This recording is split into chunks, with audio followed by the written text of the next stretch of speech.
Hi, everybody. This is Lowell, and discussing music theory, in particular music harmony in theory. And I wanted to discuss the building blocks of harmony. It really goes back to the subject of melody to have the building blocks that we use for harmony. And so harmony is built on scales, believe it or not, which is linear. But we take the scales that we have, and then we build triads out of those scales.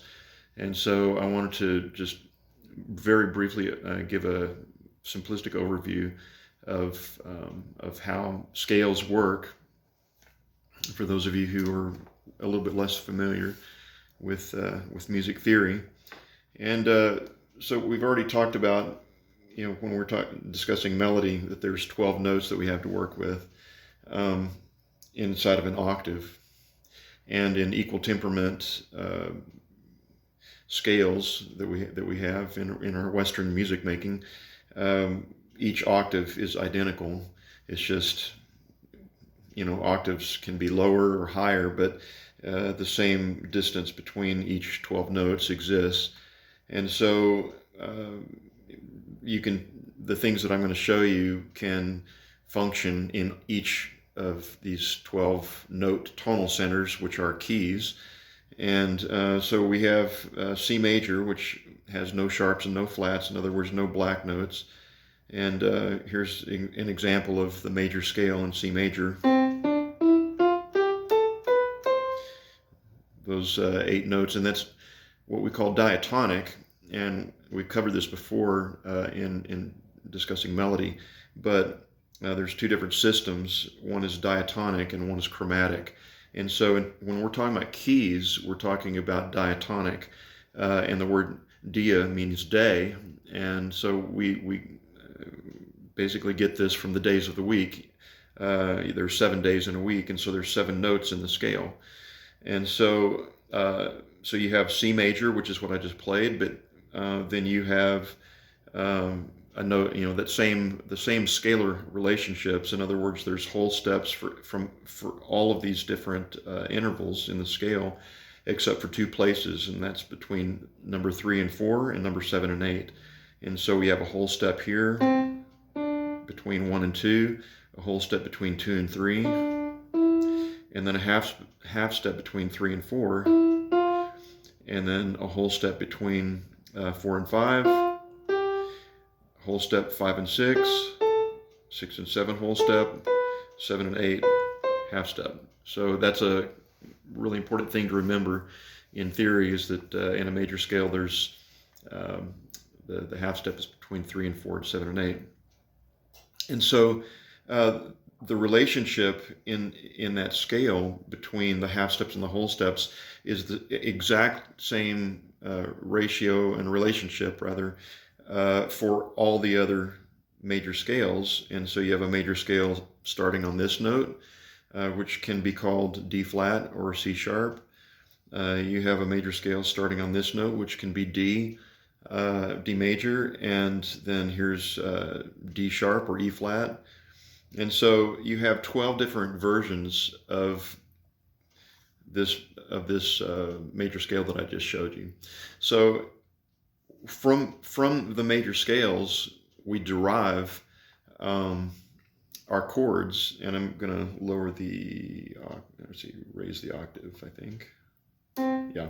So what you end up having when you create triads is you end up creating, based upon the numbers of that major scale that we just talked about. So the first chord that we have to work with is 1, 3, and 5, which creates a triad. A triad means 3, so 3 notes together played of that scale together makes up your first major chord. So that's chord number 1, and then you move up to the next triad based on the second note of the major scale, and that's a minor triad. And then you just keep moving up using the major scale, stacking thirds. And so here's the 3rd scale degree with the triad stacked on it. That's minor. And then here's the 4th one, major. major, minor.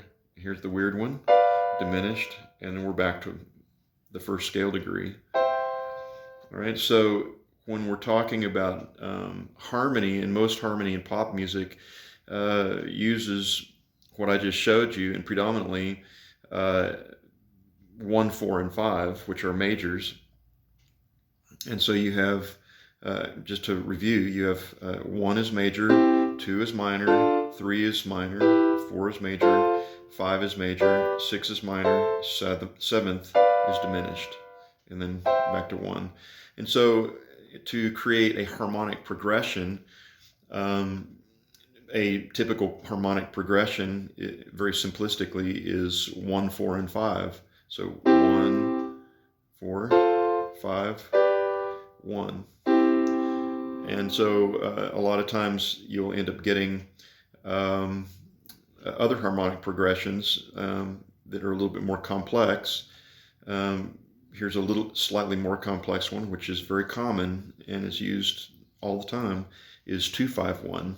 2, 5, 1. And then here's another one that's very, very common. It's 3, 6, 2, 5, 1. So 3, 6, 2, 5, 1. And you can have whole pieces, whole songs, and especially in pop music, you can have an entire song based upon just those simple concepts. And some of you might be familiar with the term the Nashville number system, and much of what I just showed you is how that works. And so if you know what key you're in, if you know what key you're playing in, so like, you know, we were just dealing with the key of C, but if they say, okay, this key, we're playing the key of A, then A, you know, the note A would be 1, and then the note D would be 4, and the note E would be 5. And so if you're a musician, then they just call out, you know, the number of that 7-note scale, which 7 is hardly ever used. So it's really 6 notes that you have to choose from, and they'll just call out one of those 6. He says, okay, go to 4, go to 6, go to 3, go to 2, you know, and in whatever key you're in, and by ear, the players will know, okay, that's what this harmony sounds like. And so you have 3 majors and 3 minors that you have to choose from in that system. And so that's a very, very simplistic understanding of how harmony works in terms of using triads. And so we'll go on to understanding key signatures and modes and all the different minor scales in subsequent lessons.